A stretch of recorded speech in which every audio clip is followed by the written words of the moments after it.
منشودة مع أخونا الشيخ عبد الفتاح جزاه الله.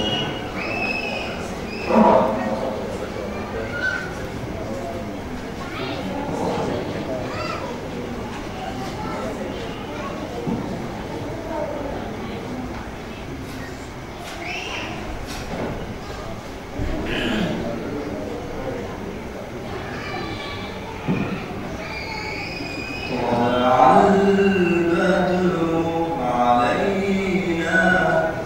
بسريات الوالد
ليس للعزى ثبات وحد الله وواحد شملنا بعد الشتات أنت ألفت قلوبا شفها طول الصراط طلع البدر علينا من ثنيات الوداع وجب الشكر علينا ما دعا لله داع أيها المبعوث فينا جئت بالأمر المطاع جئت شرفت المدينة مرحبا يا خير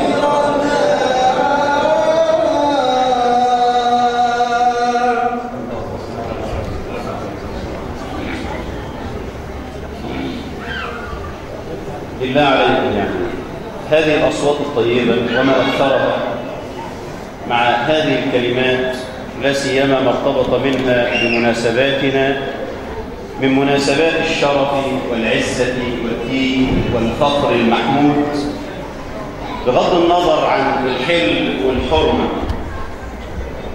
أيسمع أو أيسوء الإنسان أن يسمع الأغاني والمعازف وعنده هذه الترويحة التي يجد فيها سلوته؟ عندنا في ديننا المتنفس وعندنا بإذن الله تبارك وتعالى اللهو المباح، بل في ديننا قد يلهو الإنسان ويكون اللهو في صحيفة الجهاد في سبيل الله. وفي بضع أحدكم